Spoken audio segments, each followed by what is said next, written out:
تعدیل ارکان کا معنی یہ ہے کہ نماز کے جتنے بھی ارکان ہیں، چاہے وہ قیام ہے، رکوع ہے یا سجدہ ہے یا ہم تشہد میں بیٹھتے ہیں، ان تمام ارکان کو تعدیل اور اطمینان کے ساتھ ادا کرنا یہ بھی نماز کے واجبات میں سے ہے۔ اگر اس میں ہم گڑبڑ کریں گے، اطمینان سے اور تسلی سے اس رکن کو ادا نہیں کریں گے تو اس کی وجہ سے واجب رہ جائے گا، اور واجب کے رہ جانے کی وجہ سے سجدہ سہو لازم آتا ہے۔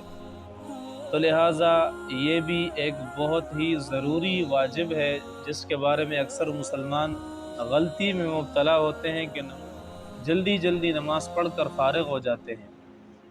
ایک مشہور واقعہ ہے کہ رسول اللہ صلی اللہ علیہ وسلم ایک مرتبہ مسجد میں بیٹھے ہوئے تھے تو ایک دیہاتی مسجد میں اس نے ایک نماز پڑھی، اور نماز پڑھنے کے بعد آ کر رسول اللہ صلی اللہ علیہ وسلم کے پاس آیا اور آپ کو سلام کیا۔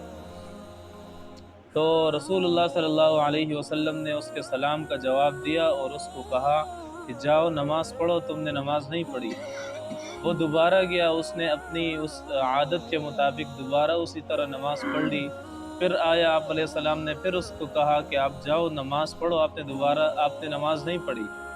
تیسری دفعہ پھر اس دیہاتی نے کہا کہ مجھے تو یہی نماز آ رہی تھی جو میں نے پڑھی۔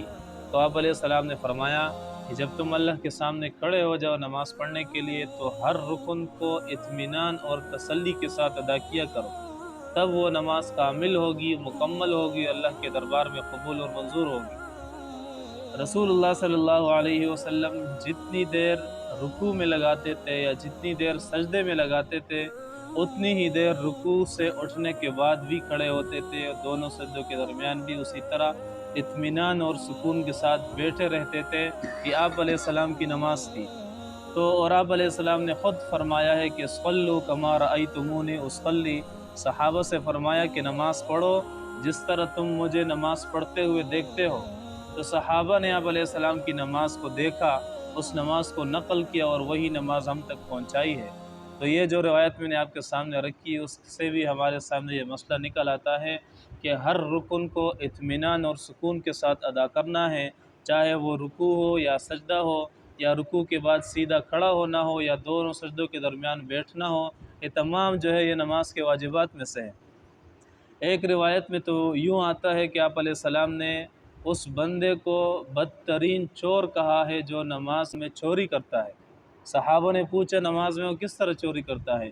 تو آپ علیہ السلام نے فرمایا وہ نماز میں رکوع سجدہ اچھی طریقے سے نہیں کرتا تو یہ نماز کا چور کہلاتا ہے۔ تو ان تمام باتوں کو ہم سامنے رکھیں تو یہ بہت اہم واجب ہے نماز کے واجبات میں سے، تعدیل ارکان، ہر رکن کو پوری تسلی اور اطمینان کے ساتھ ادا کرنا۔